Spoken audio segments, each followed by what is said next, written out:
Амралтын өдрийн мэндийг хүргэе ирэх үзэгчдээ ETV телевизээр та бүхэнд хүрдэг эрүүл амьдрал нэвтрүүлгийн шинэ дугаар эхлэж байна. Нэвтрүүлэгтээ хамтран ажиллагч Монгол хүний эрүүл мэндийн төлөө Монгол Мед нэгдсэн эмнэлэг хамтран ажиллаж байна. Нэвтрүүлгийн ивент тэгж таны эрүүлэнхийн төлөө Монгол Мед нэгдсэн эмнэлэг. Бэлгийн сулралын талаар ярихаар эрэгтэйчүүд бөөрийн Адам эмнэлгийн захирал анагаах ухааны доктор Нансалмаа эмчийг урьж оролцуулаад байна. Танд амралтын өдрийн мэндийг хүргэе. Та бүхэнд бас амралтын өдрийн мэнд хүргэе. Тэгэхээр та бүхэн өнөөдөр ярилцах сэдэв бол эрэгтэйчүүдэд тохиолддог бэлгийн сулрал гэж өвчний талаар ярина. Тэгэхээр энэ удаад эхлээд бол энэ эрэгтэй хүний нөхөн өрчхүн эрэгтнүүд нь яг ямар үүрэг оролцоотой байдаг юм бэ? Нөхөн өрчхүн эрэгтэнд маань одоо ямар эрэгтнүүд оролцдог юм бэ гэдгээс асуултаа эхлэе. Эрэгтэй хүний нөхөн өрчхүн эрэгтэн гэдэг бол төмсөгний нэмэлт булчирхай, төрөө булчирхай, бэлэг эрэгтэн буюу одоо инженеэр хүмүүс шодоо гэж бас хэлдэг тийм ээ. Тэгээд үрийн цэврүү буюу үрийн хүүдий үр дамжуулдаг суваг энэ бол нөхөрчгүй голлох үүрэгтэй эрэгтнүүд энэний төвийн зохицуулга нь тархинд байдаг өнчин тархи гэсэн эсвүүд бол эдгээр нь бол нөхөрчгүй эрэгтнүүдийг нөхцөлдүүлдэг байгаа.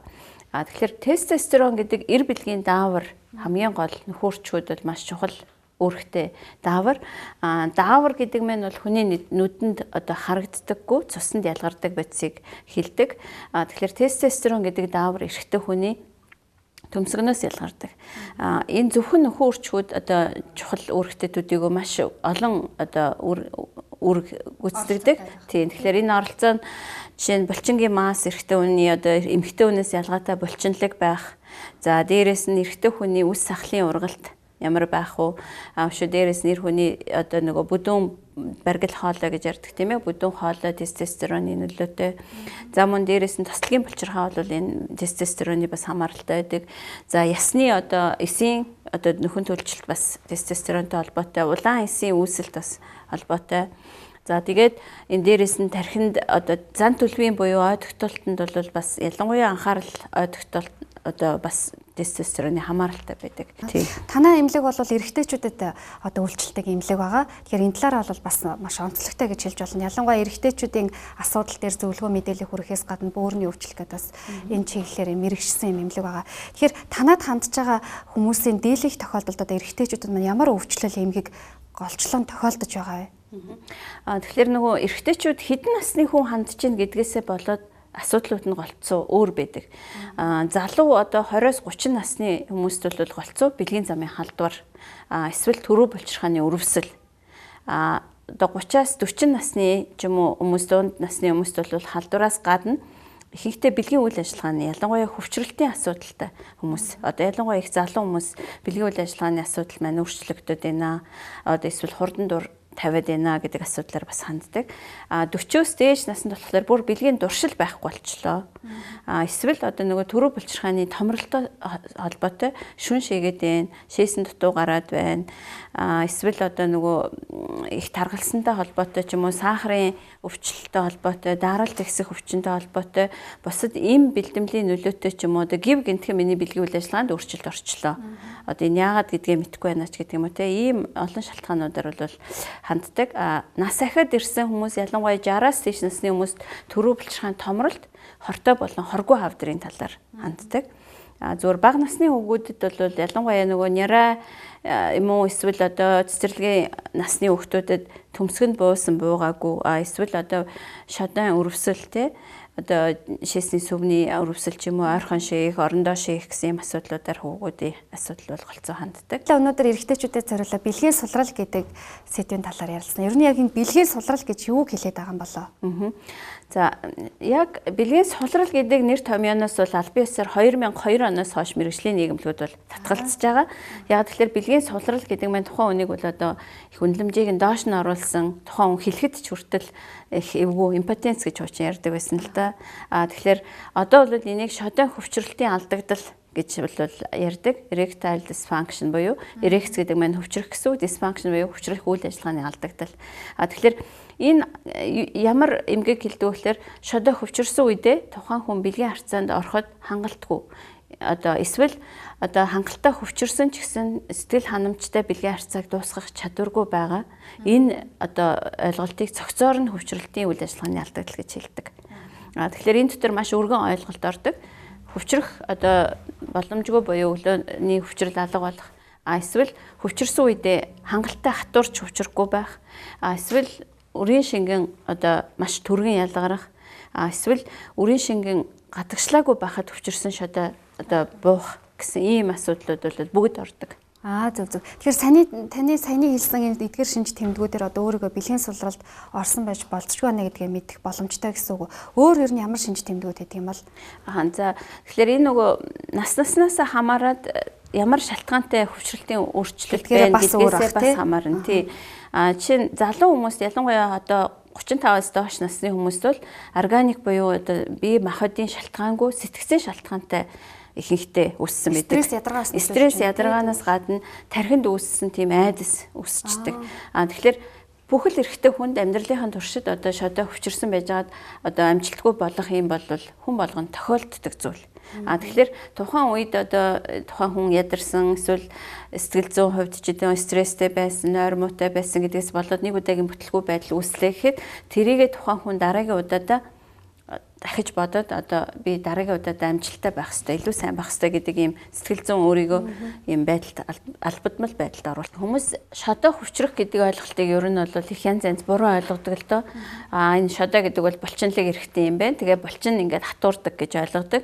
Гэтэл хөвчрөх механизм гэдэг бол тухайн хүнд одоо тархинд ямар нэгэн цочрол одоо эхлээ үүсэх ёстой. Энэ тухайн хүнд сексийн сэдэлт төрөх ёстой гэсэн үг. Тэгээд энэ бол тархинд үүсдэг. Тэгэхээр тархи бол хамгийн том секс эрхтэн гэж бол ойлгож болно. Тэгэхээр тархинд үүссэн тэр секс сочрлын нөлөөгөөр одоо нугсанд одоо мэдрэлийн нейроны юм сигнал очдог. Тэр сигналын нөлөөгөөр шодон одоо хөндөлөг бие гэдэг одоо ялгсан судасанд биохимийн урвал явагдаж тэнд азотын эсэл гэдэг юм химийн нэгдэл үүсээд тэгээд тэр азотын эслийн нөлөөгөөр судасны одоо хөндөлөг бие тэлэгдэхээр энд цусны урсгал дүүрж шодоо цусаар дүүрж ирэхээр хатуурдаг. Энийг бол шодоо хөвчрөл гэдэг. Түүнээс энэ одоо ямар нэгэн булчин одоо хатуураад байгаа юм бол биш. Тэгэхээр энэтэй холбоотой одоо нөгөө ямар шалтгаантай гэдэг маань нэгдүгээр түр хэлсэн тийм ээ, залуу хүмүүст органик биш сэтгэл зүйн шалтгаантай байж байдаг. Эсвэл тухайн нөхцөл байдлын ерөнхий шалтгаантай гэж бас байна. Ямар шалтгаан нөхцлөөр үүсгэгддэг юм болоо? За нэгдүгээрт нь түрүүний хэлсэн сэтгэл зүйн шалтгаантай залуу хүмүүст үүсдэг бахан. Сэтгэл зүйн шалтгаанаас гадна ерөнхий байдлын буюу тухайн нөхцөл байдлаас бас болж болно. Тэгэхээр одоо зарим хүмүүс одоо гэр орон ахуй байдлаасаа болоод ч юм уу тий одоо олуулаа нэгдүгээр амьдардаг тийм нөхцөл тухайн хүнд мэдээч хэрэг тийм таатай тогтоо нөхцөл үүсэхгүй тийм ээ. Эсвэл одоо тухайн хүний одоо тухайн өдрийн байдлаасаа болоод бие биендээ тааламжгүй мэдрэмж төрүүлэхээр одоо нөхцөл байдал бас үүссэн бас байж болно. Одоо эвгүй үнэрч гэдэг юм уу те. Эсвэл тухайн хүний одоо тухайн өдрийн байгаа байдал зан ааш ч юм уу те. Тэгэхээр тэр бол бас тухайн юм нөлөөлдөг байна. Дараагийн нөгөө шалтгаан болохоор органик буюу бие организмд үүссэн одоо эмгэгүүд. За тэрэнд нь юу ордог вэ гэхээр одоо нэгдүгээрт нь судасны шалтгаан. Судасны гэдэг нь одоо түрүүний судас ингээд цусаар дүүрдэг гэсэн тийм. Тэгэхээр энэ дээр өөх тосны одоо цуснд илүүдэл эсвэл одоо чихрийн шижин өвчин бол бас их өндөр шалтгааны хувийг эзэлдэг. За дээрэс нь мэдрэлийн шалтгаан байна. Дээрэс нь нугас нуруу одоо гэмтэл тийм ээ, нугасны гэмтэл. Дээрэс нь одоо анатомийн өөрчлөлт буюу метастаз болоод ямар нэгэн байдлаар тэр хөвчрөх эрхтнүүдэд өөрчлөлт орсон байх. Эсвэл дотоод шүүрлийн шалтгаантай буюу төмсгнөөс ялгардаг тэр дааврын өөрчлөлтөнд орсон юм уу? Эсвэл одоо чихрийн шижингээс гадна одоо бамбаа улчирхаа өөрчлөлт гэж бас байдаг. Тархинд үүсэж байгаа үнчин тархины эмгэгүүд юм уу? Эдгээрээс нь болоод хөвчрөлтөд асуудал үүсдэг байна. Дараагийн шалтгаанууд болохоор эмийн нөлөөтэй гэж байдаг. Ялангуяа зөндөө олон одоо эмийн бэлтгэлүүдийг хүмүүс эмчийн заавартай, зааваргүй олон янзаар их удаа хугацаагаар хэрэглэдэг эмүүд байдаг. Тэгэхээр ялангуяа даралт бууруулдаг зарим бүлгийн эмүүд. Тэгэхээр яг ямар эмнээс болоод ч гэдэг юм уу тэрийг жишээ нь яг мэрэгжлийн эмчэд хандхлаар даралт буулгадаг эмүүд, дээрэс нь харшлын эмүүд, ходоодны шүүрэл буулгадаг эмүүд, за сэтгцийн нөлөөтэй тайвшруулах одоо болон одоо нойрсуулах үйлчилгээтэй эмүүд, За зарим төрлийн антибиотик мөөгөнцрийн эмүүд хүртэл энэ бэлгийн үйл ажиллагаанд өөхтөөс бууруулдаг эмүүд маань хүртэл өөрсдөө бэлгийн үйл ажиллагаанд өөрчлөлт оруулдаг. Тэгэхээр одоо сүүлийн үедээс хүмүүс яриад байна л да. Одоо энэ түрүүн таны хэлснээр энэ насны хувьд залуучаад байна гэдэг нь үнэхээр үндэн ойлголт юм уу? Танаа дээр хандж байгаа хүмүүсийн хувьд анзаархад ер нь энэ байдлаас ажиглагдж байгаа болоо гэж бодож байна. Энэ шадан хөвчрөл сулрал гэдээ яриад байгаа энэ хөвчрөлтийн алдагдал маань ер нь бол залуучж байгаа. Маш их залуучж байгаа нь энэ хүмүүсийн амьдралын хвшилтэй маш их холбоотой. Нэгдүгээрт тархалт ихсэж байгаатай холбоотой. Хоёрдугаарт монголчуудын хувьд тамхи ялангуяа залуучуудын дунд өдөрт 7-оос дээш тамхи татдаг, 10 ширхэг тамхи татдаг, бүр бүтэн хайрцаг тамхи татдаг гэдэг хүмүүс маш их байдаг. Ялангуяа мэдээж хэрэг манай эмнэлэгт хандж байгаа хүмүүсээр судалгаа гаргах юм бол энэ чинь тэгтээ тэргүй эмгэгтэй хүмүүс очиж байгаа учраас тэр хүмүүсийн манай эмнэлэг дээр ирж байгаа хүмүүсийн 60-70% нь тамхи татдаг гэсэн хариулт байдаг. Тэгэл тэд нөгөө тамхи татдаг учраас энэ хүчрэлтэнд өөрчлөлт орж байгаа гэдгийг ерөөсөө ойлгодгүй. Тэгээд бараг хүлэн зөвшөөрөхгүй тийм. Тэгэхээр мэдээч хэрэг энэ тамхинаас болоод шууд нэг өдөр хүчрэлтэн модчихно гэж байхгүй. Аажимда алгуур явж байгаа. Тэр хүн хэрвээ бэлгийн амьдрал нь 60-70 хүртэл үргэлжлэх байсан бол 5-аас 10 жилийн өмнө бэлгийн үйл ажиллагаа нь муудна гэсэн үг. Нөгөө талаас энэ залуучуудын дунд өөх тосны одоо хэрэглээ их байгаагаас болоод одоо судасны хатуурал их эрт эхэлж байна л да Монгол хүмүүсийн дунд. Тэгэхээр судасны хатуурал буюу одоо судасанд өөрчлөлт ороод даралт ихсдэг хүмүүс, цусны шинжилгээнд нөөх тосны ихссэн байгаа хүмүүс, таргалалттай хүмүүс маань залуу энэ хүмүүс бол хүчрэлтийн үйл ажиллагааны өөрчлөлт нь илүү эрт орж байгаа. Ер нь бол 45-аас дээш наснд бол хүний бэлгийн амьдрал бол аажим буурдаг. Дээрээс нь энэ тестостерон гэдэг дааврын бууралт нь 35 наснаас эхлүүлээд бол аажим алгуур буураад 40 наснаас эхлүүлээд арай илүү хурдтай буурдаг. Тэгэхээр залууччин гэдэг маань бол 40-оос доош насны хүмүүсийг бол хэлээд байна л да. Одоо 30-аас 35 насны хүмүүс, 30-аас 40 насны хооронд хүмүүс хөвчрөлт маш муу болоод байна. Бэлгийн одоо ажил хийж чадхаа боллоо. Тэгэхээр нөгөө талаас энэ залуучуудын хувьд бол бас стресстэй их холбоотой бас бэлгийн үйл ажиллагааны өөрчлөлт гарч ирдэг. Энэ бол төр зуурын буюу эргээд хэрэндээ ордог. Гэтэл органик буюу бие махбодд нь өөрчлөлт орсон. Энэ бол заавалчгүй эмчилгээ шаардлагатай гэсэн. Амд амжиж ярьж байгаа зарим төрлийн ийм бэлтгэлүүд ч юм уу аргууд бас байна л да уламжилт гэж хэлж болохоор тэгэхээр энэ аргууд нь ер нь хэр үр дүнтэй гэдэг юм бол хүмүүс маань одоо нэгэнт одоо ийм өвчнөр өвчлсөн тохиолдолд эхлээд одоо хаана яаж хандах вэ? Ер нь эрэгтэй хүн тэрцмаа эмчид хандахтаа ер нь хойрог байдаг. Тэгээд дээрэс нь ийм эмзэг асуудлаар эмчид ярихад маш хүнд. Тэгэхээр нийт асуудалтай буюу одоо хөвчрөлтөнд алдагдaltaд орсон, хөвчрөлтийн асуудалтай хүмүүсийн дөнгөж 10% нь эмчид ханддаг гэсэн юм тооцоо байдаг. Тэгээд энэ дээр одоо судалгаанаас харахаар 1-2 жилийн дараа одоо асуудал үүснээс 1-2 жилийн дараа голцоо эмчид ханддаг. Нэгдүгээрт, хоёрдугаарт нь ер нь бол эмч өөрөө энэ асуудлыг бас төрүүлж ярихгүй бол тухайн бас очисон мөртлөө бас заримдаа ярихгүйгээр одоо миний бөөр өвдөд энэ амчаа эсвэл одоо шээс юм жоохон гарцсан муу байгаад байна гэж ярьж байгаад гараа авчих тохиолдол бас байна. Тэгэхээр эмч бол энэ дээр бас өөрөө тухайн хүнийг хөтөлж танд одоо бэлгийн үйл ажиллагаа чи ямар байна, бэлгийн амьдрал нь ямар байна те ялангуяа нас сахиж байгаа хүмүүс өглөө босоход тэр хөвчрөлт нь байна уу? Өглөөс ирэхэд эрэгтэй хүний тестостероны нөлөөгөөр тэр бэлэг эрэгтэй хөвчрөх асуудал бол одоо байж ах хэвээр. Гэтэл энэ маань цөөрөөд ирдэг ч юм уу, бөөр байхгүй болох гэдэг бол бас тэр бэлгийн даавартай холбоотой үсчиж болцсохгүй байдаг. Хөвчрөлийн үйл ажиллагааны доголдол гэдээ яриад байгаа энэ өвчлөл эмийг маань ер нь эмчлэгддэг юм болов ямар эмчилгээ ер нь хийгддэг юм болов? Хөвчрөлтийн алдагдал бол эмчлэгддэг. Тэгэхээр эмчлэгдэхдээ яаж эмчлэх вэ гэдэг бол тухайн хүний ямар шалтгаанаас гэдгээс нэгдүгээрт хамаарх нь. За мэдээч хэрэг яг хөвчрөлтийн сэтгэл зүйн шалтгаантай юм дээр бол ийм заавал эмийн бэлтгэлээс илүү сэтгэл зүйчин зөвлөгөө тухайн хүний одоо асуудлыг шийдвэрлэх, асуудал яаж хандж байгаа юм байдлууд харагдана. Яг хөвчрөх үйл ажиллагааны алдагдaltaй юм судасны өөрчлөлттэй хүмүүст бол нэгдүгээрт эмийн эмчилгээ байдаг. За эмийн эмчилгээний дотроо хэд хэдэн хэлбэртэй амар уух бэлтгэл нь бол дотроо аманд одоо уусдаг ялтас хэлбэрээр, шахмал хэлбэрээр, за цэцлэг хэлбэрээр ч гэдэг юм одоо сүүлийн үед их олон янзын хэлбэрүүд гарч ирж байгаа. Өшөө дээрээс нь дараагийн нэг хэлбэр нь бол шээсний сүвээр бас шахдаг юм хэлбэр бас байдаг. Энэ эмийн болон ийм шахах хэлбэрт үр дүн өгөхгүй байгаа тохиолдолд тарилга хэлбэрээр бас байдаг. тарилга нь болохоор одоо зөвхөн яг бэлгийн харьцаанд орохын өмнө шод одоо юм зориултын юм инсулин гэдэг нөө сахар бууруулдаг тарилга шиг тийм нарийнхан юм өвдөлтөө шприцээр тарьдаг юм тарилга байдаг. Тэгээд дараагийн бүр эмийн эмчилгээнд үр дүн өгөхгүй байгаа хүнд хэлбэрийн өөрчлөлт бах юм бол одоо төхөөрөмж буюу вакуум төхөөрөмжүүд байдаг. Одоо механикаар хөвчрөл үүсгэнэ гэсэн үг. Тэгээд эдгээрт эсвэл одоо зарим хүмүүс эм уух боломжгүй эм уух дургүй ч юм уу эсвэл эмийн эмчилгээнд үр дүн өгөхгүй байгаа олон хавсарсан эмгэгтэй ч юм уу эсвэл одоо эмийн эмчилгээ удаан хэрэглэхээс татгалзсан юм тохиолдолд мессасл эмчилгээ буюу шодод нэм хөвчрүүлдэг юм төхөөрөмж протез тавьдаг. Тэгэхээр ийм олон янзын эмчилгээний хэлбэрүүд байдаг. Эмчилгээнийх нь одоо хэлбэр нь тухайн хүний ямар шалтгаанаар үүссэн, хэдийн хугацаатай үргэлжилсэн, нас одоо бусад биологийн хүчин зүйл, биохимийн шинжилгээний өөрчлөлтүүдтэй олон хүчин зүйлээс хамаарат өөр хүн болгонд адилхан байхгүй.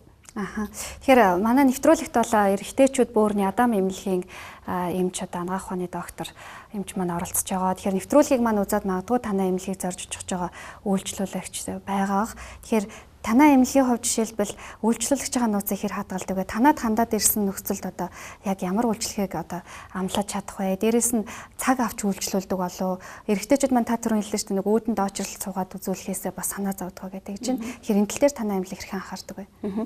За бид нар бол үйлчлүүлэгчийн нууцыг бол хадгалдаг, маш чанд хадгална. Нэгдүгээр бид нар өөрсдийнхөө одоо үйлчлүүлсэн хүмүүстэй бид нар дараагийн удаад нь ирэхэд одоо тухайн хүний өвчний түүхийг нь бид нэр өвчний файл болгож үсгээд тухайн хүнд эргээд одоо нөгөө шатлалтаагаар буюу одоо нэгдүгээр шатнд та ийм эмчилгээ хийн, дараа нь ийм эмчилгээ хийн, тэд хоногийн дараа та давтан үзүүлнэ гэдэг ийм зөвлөгөөнүүдийг нэгдүгээрт өгдөг.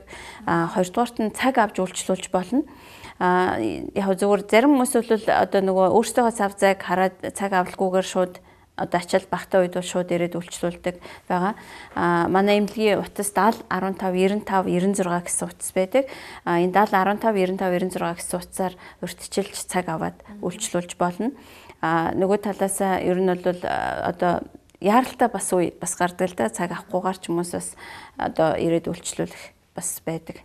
Хөвчрөлтийн үйл ажиллагааны өөрчлөлттэй хүмүүст бол бид нэр бүх төрлийн шинжилгээнүүдийг хийдэг. Ялангуяа энэ бусад шалтгаануудыг нэмж тодруулах зорилгоор элэгний үйл ажиллагаа, сахар, дээрээс нөөх тосны шинжилгээ, бэлгийн дааврын шинжилгээ, за төрөө булчирхайн одоо эхо, төмсгний эхо, тэгээд шаардлагатай бол энэ эдгээр хүмүүс өшөө нэмэлт шинжилгээ хэрэгтэй юугүй юу гэдгийг тухайн хүнд тус бүрт нь бол оншилж ээж эмийн эмчилгээг мөн аппаратны эмчилгээг бол хийдэг. Аппаратн дээр бол бид нэр эмийн эмчилгээнээс гадна одоо ялангуяа залуу хүмүүс төвчрөлтийн төргөн дур тавилт хит мэдрэг байдлыг бол бууруулах юм вакуум эмчилгээг бол бас бид нэр эмчилж байгаа. Тэгэхээр эмийн болон аппаратын тоног төхөөрөмжийн тусламжтай бид нар бол энэ эдгээр хөвчрөлтийн өөрчлөлтийг бол бид нэр эмчилгээ та бүхэн санал болгоно хүн хүнд тохирсон эмчилгээг. Тэгэхээр танд өнөөдөр мэдээллийг хүргэсэн явдалд маш их баярлалаа. Таны ажилд амжилт хүсье. За баярлалаа, та бүхэнд амжилт хүсье. Нэвтрүүлгийн маань хувьд харин үргэлжилж байгаа. Үзэгчид маань үргэлжлүүлээд зөвлөгөө мэдээллийн болонтойгоо хамтаагаарай. Нэвтрүүлгийн ивент тэгж таны өрөөлөнхийн төлөө Монгол Мед нэгдсэн эмнэлэг.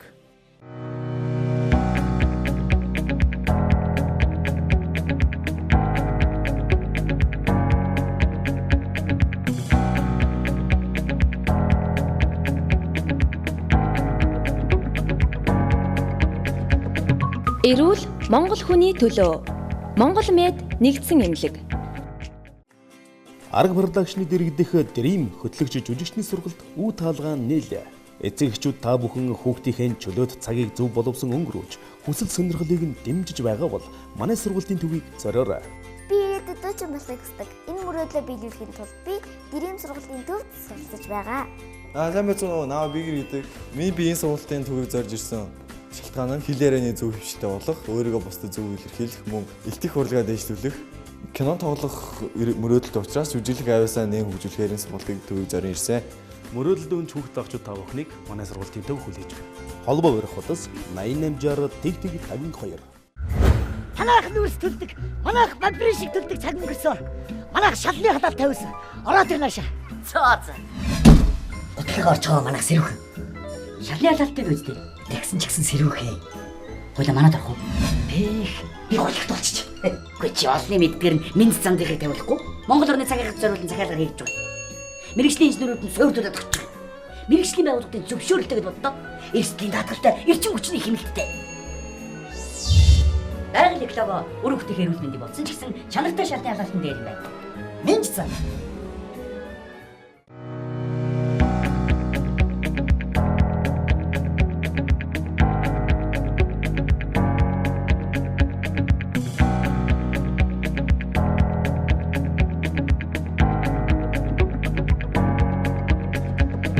Эрүүл Монгол хүний төлөө.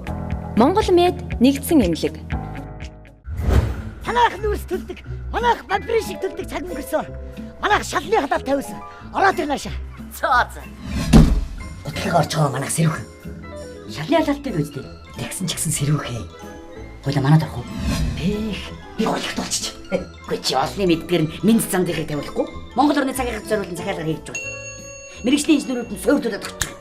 Мэргэжлийн байгууллагын зөвшөөрлөлтөд боддоо эрсдлийн даатгалтай эрчим хүчний хэмнэлттэй.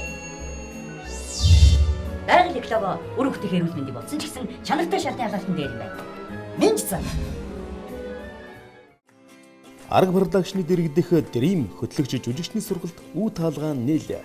Эцэг эхчүүд та бүхэн хүүхдийнхээ чөлөөт цагийг зөв боловсон өнгөрөөж хүсэл сонирхлыг нь дэмжиж байгаа бол манай сургалтын төвийг зориорой. Би дуучин болохыг хүсдэг. Энэ мөрөөдлөө биелүүлэхийн тулд би Dream сургалтын төвд суралцж байгаа. Сайн байцгаана уу? Наа Бигэр гэдэг. Би энэ сургалтын төвийг зорж ирсэн. Шалтгаан нь хилээрээний зөв хөвштэй болох, өөрийгөө бусдад зөв илэрхийлэх, мөн илтгэх урлагаа дэвшлүүлэх, кино тоглох мөрөөдөлт учраас жүжиглэх авьяасаа нэм хөгжүүлэхээр энэ сургалтын төвийг зорин ирсэн. Мөрөөдөлд өн хүүхд багчууд та бүхнийг манай сургалтын төв хүлээж байна. Холбоо барих хутас 8860 тэг 52.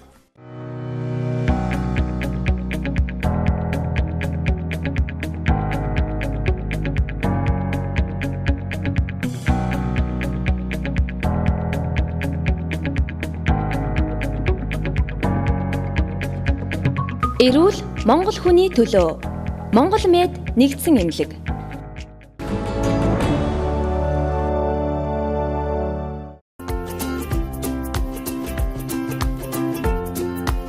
Эрхэм үзэгчдээ нэвтрүүлгийн маань зөвлөгөөний болон эхлэж байна. Энэ удаад уламжлал ёсороо зууны эмэгтэйчүүд мэргэжлийн арьс гоцлын эмнэлэг дээр хүрэлцэн ирээд байна. Ингээ бүгдээрээ туул эмчтэй уулзцгаая. Сайн байна уу та? Таны өдрийн мэндийг хүргэе. Тэгэхээр өмнөх дугаартаа хоёулаа өсвөр насны хүүхдүүдийн батганы тухай ярилцсан байгаа. Тэгэхээр энэ удаад үргэлжлүүлээ батг гэдгийг бас ярья гэж бодож байна. Батг нь бол ер нь өсвөр насны залуучууд түгээмэл тохиолдог. Нийт одоо арьсны асуудлын 80-85% эзлэг тэргуун баринд одоо бариг эздэг юм өвчлөнийг байгаа. Яа тэгээд сүүлийн үед бол батг бол ер нь 12-оос 16 насныханд шилжилтийн насны үед бол ер нь цусны ялгаралт ихсдэг.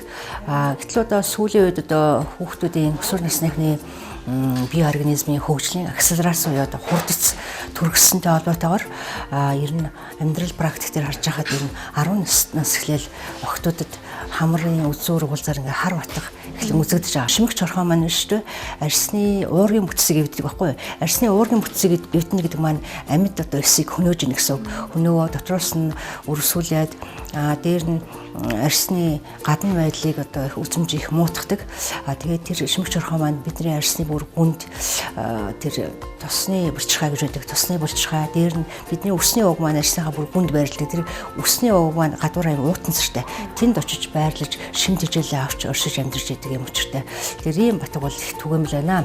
За дээр нь одоо батхан дээр анхааруулж хэлэхэд зүйл байна. Манай эцэг эхчүүд одоо яг нь охид өвгүүдэд нэг шилжлийн нас үе маань явагдаж байгаамаа. Энэ нас нь бол энэ батг гэж гарч ил байдаг. Тийм гарч ил байдаг гэдээ ойлголттой. Тэгээд төдийлөн бас зарим эцэг эхчүүд тоодоггүй зөнд нь орхичдаг. Гэтэл бол тэр маань яваандаа нөгөө эдэл үлгшний бактери түүрчин нөгөө хэсэн димантикоз гэдэг маань үүжиж олширсны үндсэн дээр нөгөө батганы асуудал маань бүр даймжаад хүндэрдэг. Тэгээ арьсаа идээд хөкшүүлээд арьсны гүнд сорвжил үүсгээд толовжуулаад тийм ээ ингээд арьсны гадна үзмжийг бол ихэнх эвддэгэ. Тийм тэгэхээр зэрэг одоо батгыг эрт үед нь оршуулах явдал чухлаа. Дээр нь манай хүмүүс охид хөвгүү залуучууд одоо батг гарахлаар нь өөрсдөө оролддог, шахдаг, дардаг. Тэгээ нөгөө суугив тий. Тий тэгээд өөрөө оролдоно, бусдаар оролдвол найз нөхдөөрөө зарим нь аав ээжээр эгчээр шахуулсан гэл ингээд эсвэл бас нөгөө мэрэгжлийн бус гоосхан ханддаг. Тий эмчилгээний бус гоёлын гоосхан ч гэдэм үү ердөөний гоосхан хэрэгтэй хүмүүсээр бас шахуушдаг тий. Тэгээд нөгөөх маань хоёр төгчөөр хүндрээд асуудал болоод ирдэг явбал цөөнгөө байдгаа. Таны яран дээрээс ингэж олж ерөөсөө батг маань олон янзын шалтгаан нөхцлөөр үүсдэг. Тийм учраас тэрийг мэрэгжлийн юм арьс гооцлын эмнэлэгт хандаж онцлуулаад тохирсон эмчилгээг хийх бол шаардлагатай байна. Тэгэхээр танай байгууллагын хувьд бол бас мэрэгжлийн гэдгээр онцлогтой юм салон эмчилгээний газар байгаа. Ямар бүтээгдэхүүнүүдийг танах жишээлбэл ашиглаж байгаа вэ? За манай энэ шилэн органд бол Германы DMS гэдэг эмчилгээний брэнд бүтээгдэхүүн байна. За энэ бүтээгдэхүүн маань арьсны одоо хамгаалтын бүрхүүл альсыг бэхжүүлж өгдөг. Тэгснээрээ бол цаад арьсны эдсийг бат бих болгож өгдөг. Янз бүрийн гадны одоо халууш нарны хтягаан туяа, за идэж байгаа ууж байгаа бүтээгдэхүүн, эм антибиотик, за химийн одоо бэлтгэлүүд, янз бүрийн рентген туяач гэх юм уу.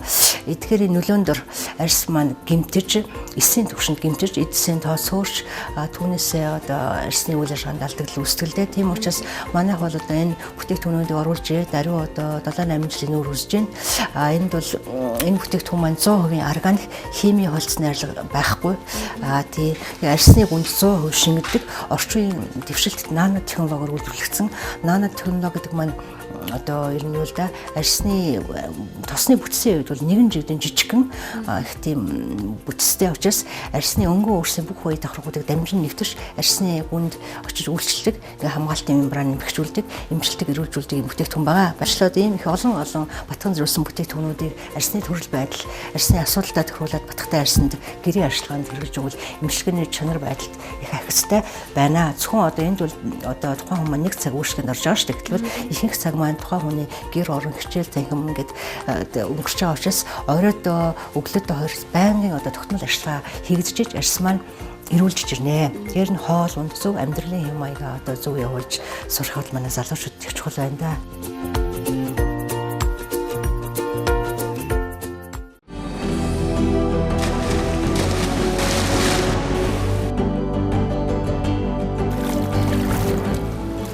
Усан цэслэр та эрүүл амьдарч чадна. Усан спорт сургалтын төв буюу бидний хил занснаар төв бассейн сэл зургийг хүссэн хэн бүхний үд халга нээлттэй бөгөөд чөлөө цагаа зөв боловсон өнгөрүүлэх боломжтой газраа нэг юм. Хүний биеийг чирэгжүүлэх, зүрхний үйл ажиллагааг сайжруулах, хүчил төрөгчийг булчингуудад жигд тарах, цусны эргэлтийн системийг сайжруулах, стресс тайлах, нуруу үе мөчний болон даралттай хүмүүсийг юугаар ч орлуулшгүй биеийн дасгалын төрөл бол усан цэлэлт юм. Усан спортоор хичээснээр авхаал самбаатай, тэсвэр хатуужилтай, сэргэлэн цаваа, уян хатан хөдөлгөөнтэй болох давуу талтай байдаг юм а.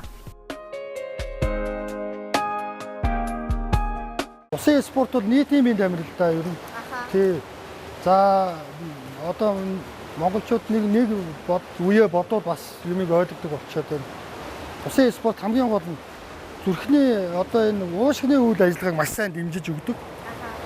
Уушгины үйл ажиллагаагаар дамжаад одоо дотоод эрхтний үйл ажиллагаа маш идэвхтэй ажилладаг учраас хүний одоо энэ арьс, энэ булчин одоо энэ бие махбодд их сайн нөлөө үзүүлдэг тийм спорт л тоо. Тийм учраас би бас хүмүүстэй хандаж хэлэхэд усан спортод тогтмол хичээллээрээ гэж бас уриалмаар байна. Тэгээд одоо наа чи яг тохон урагшаага яваад ирж байгаа шүү дээ. Тэнгууд толгойн дээрээс ус руу орлоо. Энэ баг. Тэгээ мөрчөө ингэж цаашаа эргэцэн байх хэрэгтэй шүү дээ. Ингэж эргэцэн байх хэрэгтэй байхгүй. Тэгээ дарлаа. Тэгээ түлхлээ. Ингэж явах хэрэгтэй. Спорт групп сонгон хичээл групп болохоор нийт 30 гаруй хүүхд хичээлдэг. За энэ 6-аас 15 насны хүүхдүүд хичээлж байгаа юм. Тэгээд 12 оноос хойш яг нэг тогтмол байдлаар бид нар чи бас 30 гаруй 20 гаруй тамирчтай ингээд тэмцээнд оролцоод ирсэн л. Улсын аврал тэгээд компани нэрмжил тэмцээ тэгээд цомын тэмцээнүүд тэгээд тогтмол оролцож ирсэн.